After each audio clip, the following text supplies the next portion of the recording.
So today we're learning the Maimer Avas Yisrael of the Tzemach Tzedek and Derech Mitzvosecha, also known as Sefer Time and Mitzvahs. We're on page 56, the latter part of the page, probably about 15 lines from the bottom, or 10 to 15 lines. Tzemach Tzedek here is grappling with the mitzvah of Avas Yisrael. The Torah says you should love every Jew as yourself and not hate any person, any Yid. And he asks several questions. Why did Hillel express himself in the negative versus the positive? When the Ger asked him, teach me the entire Torah in 1 foot, and he said the entire Torah in 1 foot is don't do to others what you don't want for yourself. And the rest is not history, but the rest is interpretation. V'idach pirushahu. So Tzemach Tzedek still hasn't explained that in detail, which he will, I believe, in the next chapter.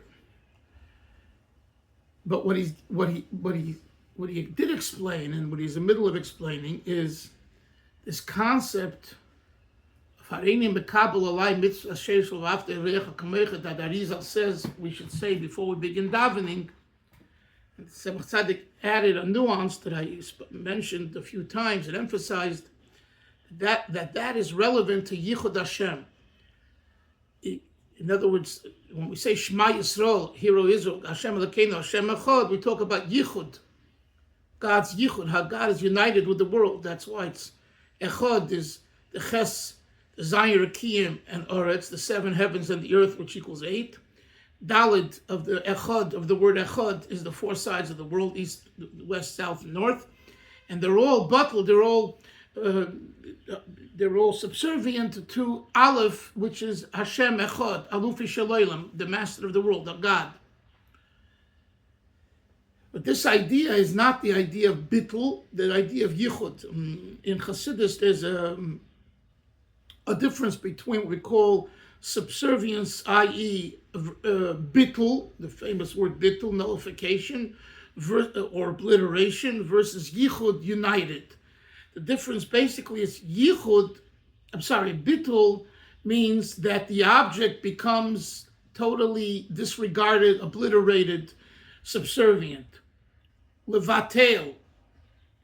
Whereas Yichud, the item stays, the subject and item stays in its position, and it's only that it is miyuchad, it is now united with the higher power, the higher cause, in this case Hashem. And this difference plays itself out in many different ways, both in philosophically and practically. I'm not going to go into that now. It's not the discussion of the Maimer, but just to mention that the Tzemach Tzedek says that if you want to accomplish Yichud Hashem, you need to have the Avas Yisrael before davening. And the question is, what's the kesher between Avas Yisrael before davening and Yichud? So the Tzemach Tzedek explains that since we all come from Adam Rishon, which is called in the Neshama Klodis, the general soul, and one guf echad, we're all one, like the limbs being all one, the limbs and the vridim and the veins, and he gave them Mesholim in the Maimer how when you, for example, do bloodletting, you use the blood from other parts of the body, which helps the part that you're using that's necessary now for recovery. So he sees in this mashal, he sees a connection between all the bloods in the body. Again, I'm not here scientifically and medically to explain how that is. I don't know, and I'll leave that to the scientists and the physicians. But the Tzemach Tzedek does say this in the Maimer. So too he says that all Yidden are one body.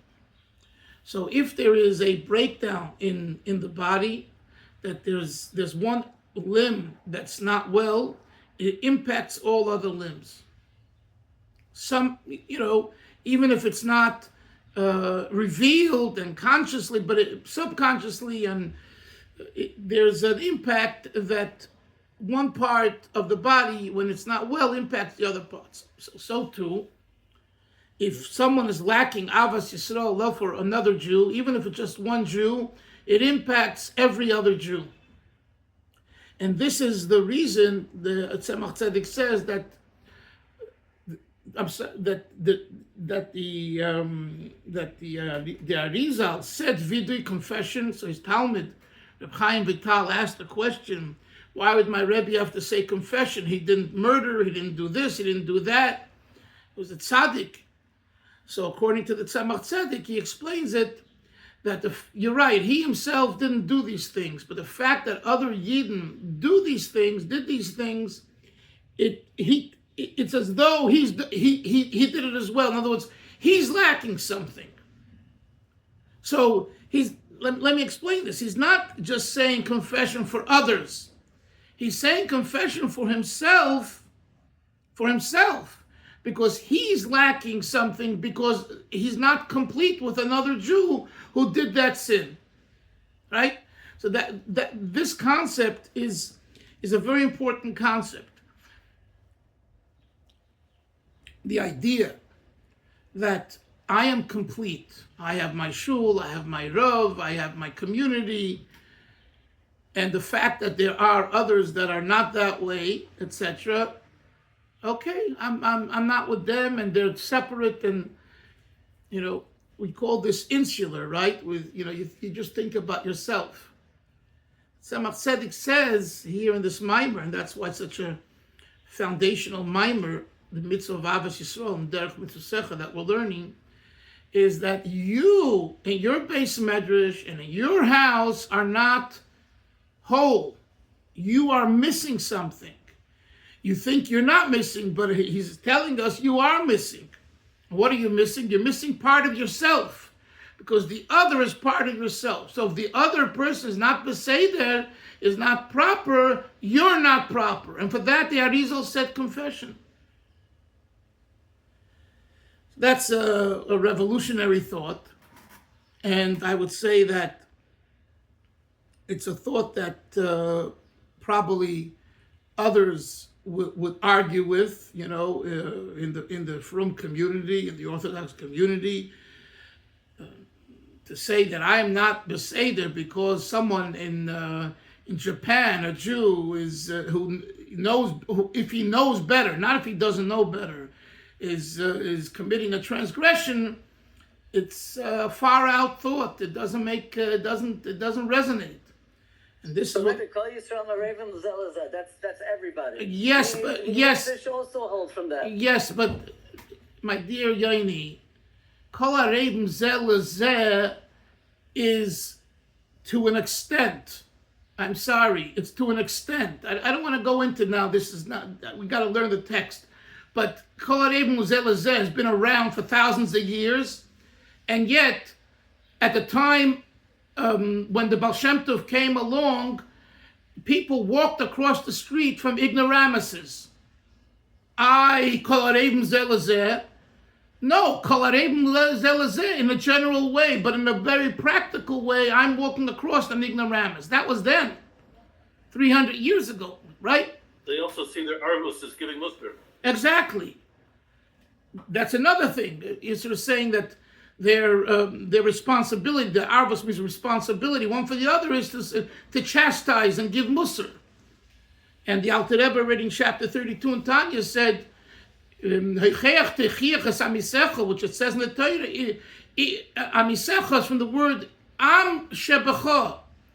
Yeah, you have an obligation to give musar to someone who's with you. Who and if you haven't, like I said in the past, played golf and broken bread with them and become a friend with them, he's not with you. You could, like just rubbing shoulders in the cafeteria doesn't mean he's your buddy. Im she'itcha means he's really your chaver. And when you see your chaver doing something wrong, the Torah says chastise him. And even that, how to chastise him, the Torah doesn't say. Should chastise him in public? What if you know that he's not going to accept the chastisement? We have another Gemara, a quote from the Gemara. It's better to be accidental than to be intentional. And the Gemara is basically saying, keep your mouth quiet. Because if you bring it to his attention, he's going to do it anyway. So then you made him amazed, intentional. It's a greater transgression. So it's better for him to be a shogeg, not to be aware of it, to be accidental, than to be intentional. So it's all of these things, Yoini. That's like a general statement. Torah is not based on generalities. It's based on details and nuances.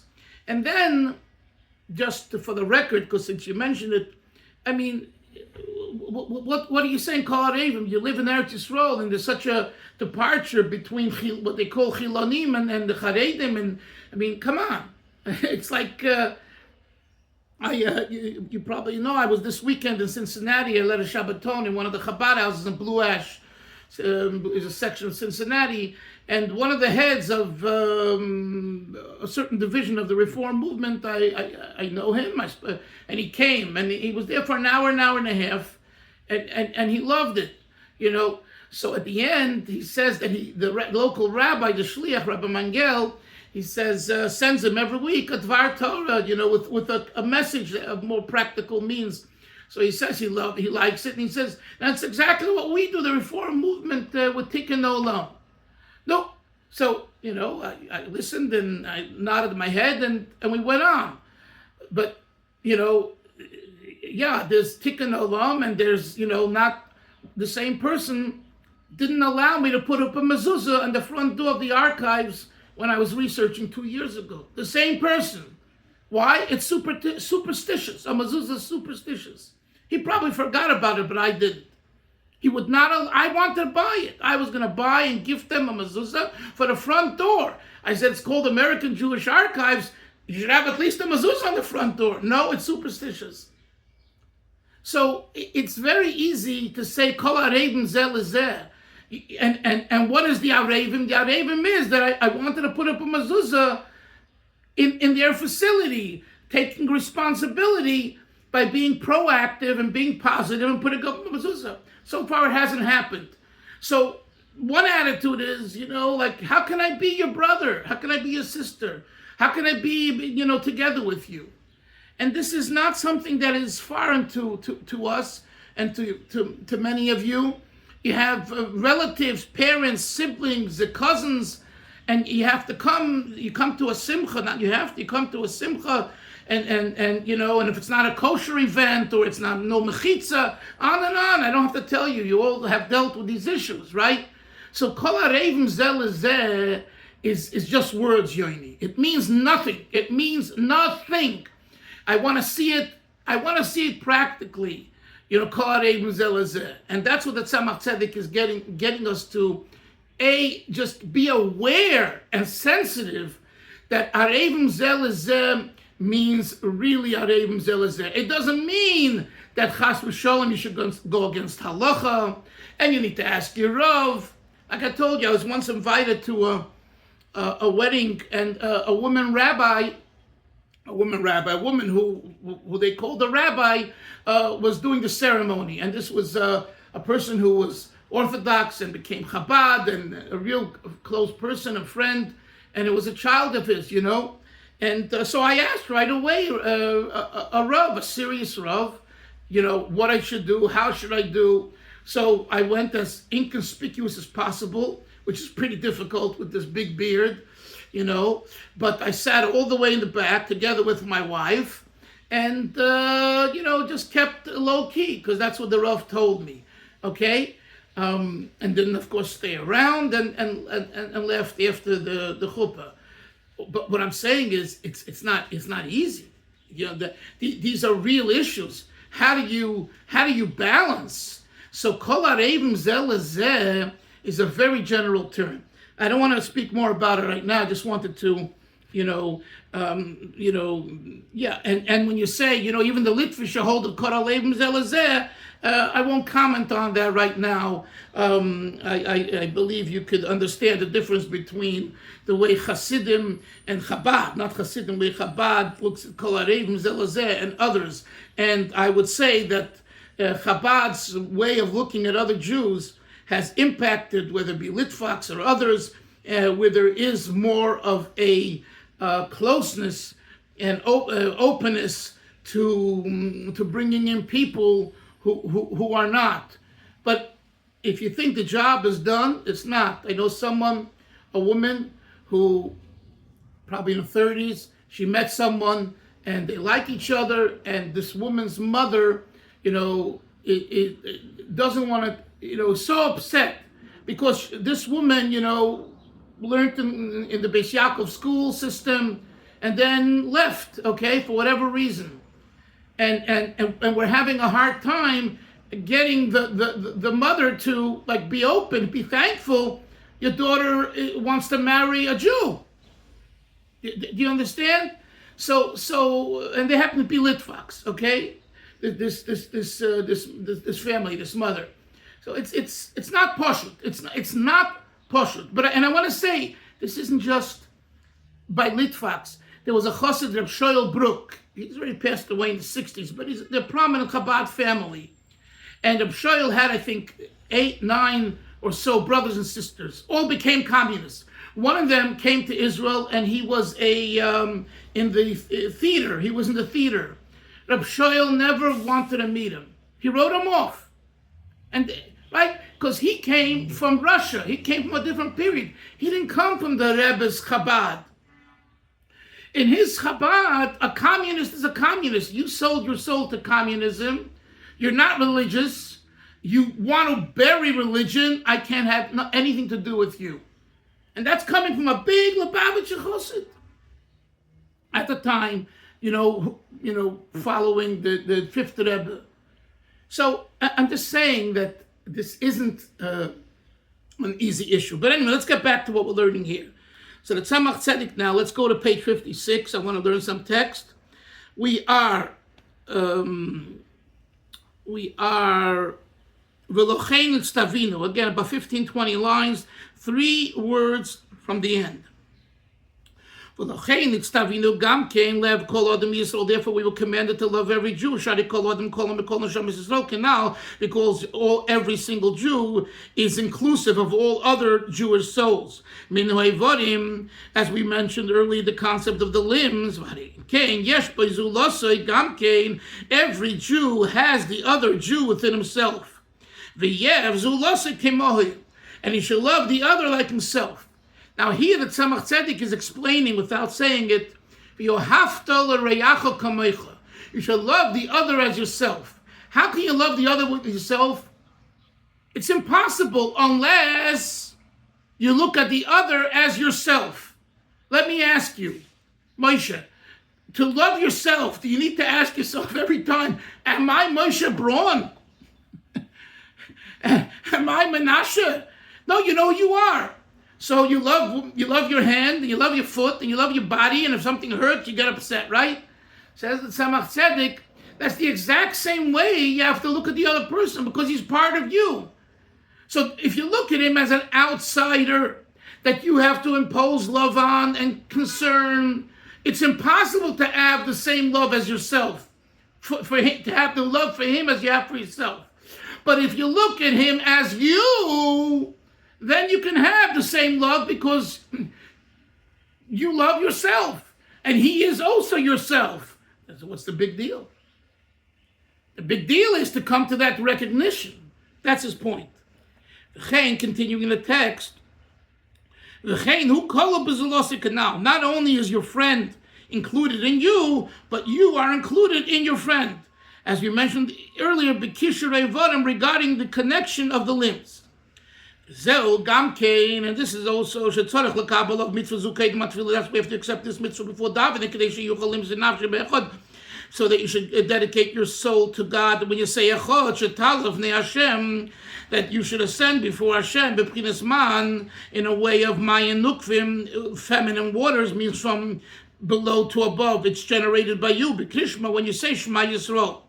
There cannot be this aliyah elim kain unless tiyash shleima bria. It'll be there will be wholesomeness and healthiness. The hainu shetiyah klula mikol neshamas. When is there healthiness and and when is there wholesomeness and healthiness of all? When all souls are incorporated. It is alike an aver, a limb that its health is that the veins within it are healthy. Incorporative of all limbs. Then you ascend before God in Hashem's wisdom. Hashem, who includes everyone like one. Because the neshama, when you have this Avas Yisrael, and you look at the other as yourself, and therefore he's included in you and you're included in him, then you're all included in the overall soul, and the overall soul has everyone in it, and that's when it can ascend to the general emanation, energy, light, which is its source. Says the Tzemach Tzedek, and this incorporation, it's when a person points with his finger, he can show with his finger, and with his body, and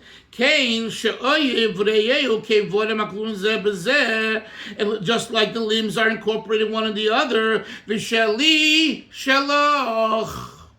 You know that famous tune that they taught us in Cheder?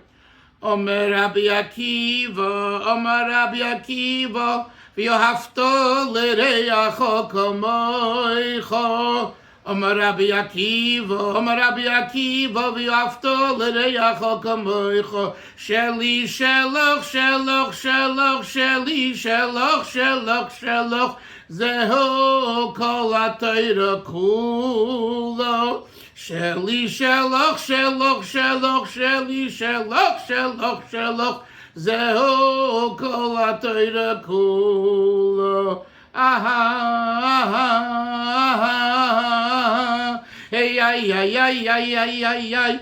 Ay, ay, ay, ay, ay, ay, ay. Ay, ay, ay, ay, ay, ay, ay. Ay, ay, ay, ay, ay, ay, ay, ay, ay, ay, ay, ay, ay, ay, ay, ay. Ay, ay, ay, ay, ay, ay, ay. Ay, ay, ay, ay, ay, ay, ay. Ay, ay, ay, ay, ay, ay, ay, ay, ay, ay, ay. That's what I was taught when I was 5, 6 years old. What are we saying? Rabbi Kiva says, that's the entire Torah. Sheli shelach. What I have is yours, and we emphasize sheli shelach. We emphasize the shelach. It's yours. What I have is yours. So look at the lashon over here. Back to the text. The Tzemach Tzedek is using this lashon. V'sheli shelach. That's Avas Yisrael. What's mine is yours. It's not my car. It's your car. Ki atzmei ubsariu. And why is that? Because you are my flesh and blood. In other words, we're one.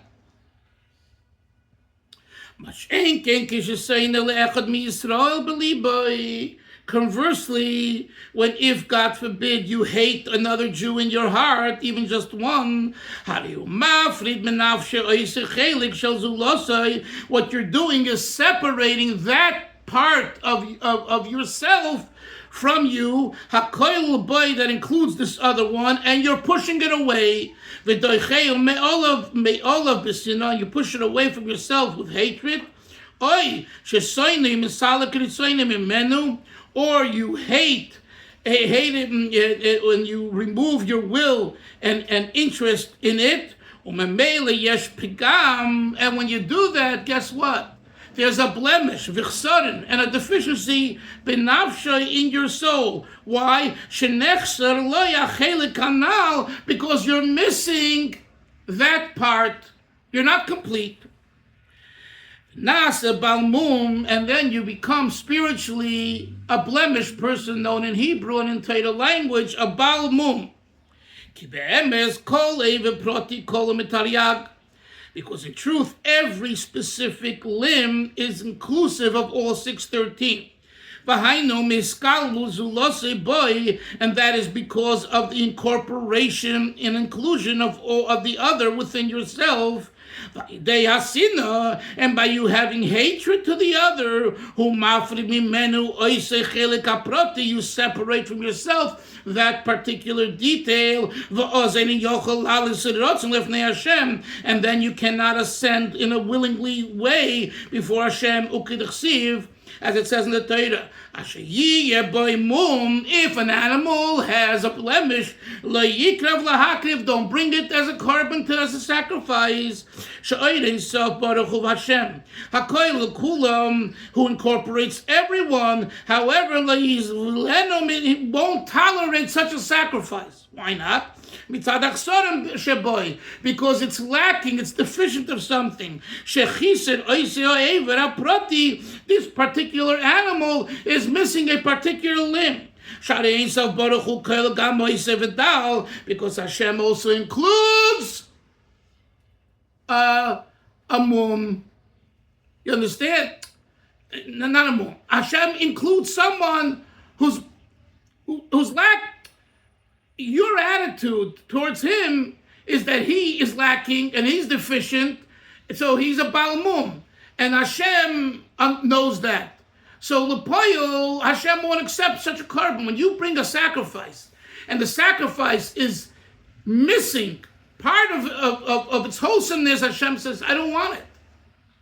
You're not allowed to bring me such a sacrifice. Last line on page 56. Therefore, we have been commanded in many negative commandments regarding bringing animals that are tarnished and blemished, whether it be the priests, or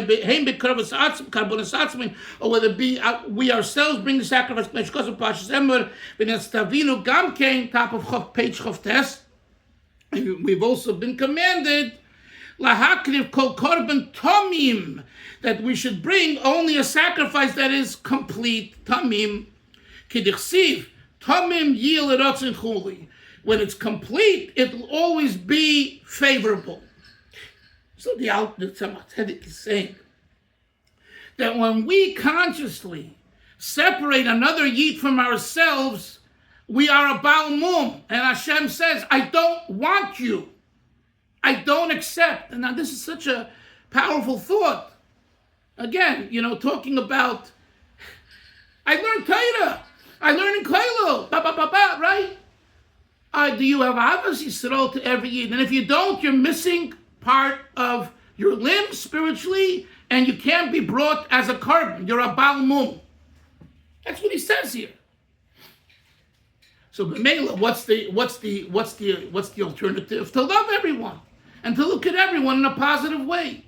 Even someone who is a transgressor or a sinner, someone who did you wrong, v'chulu, v'chulu. Chevra, we will continue tomorrow in Mitzvah Hashem. Zayt Kazun. Bye-bye. Go ahead.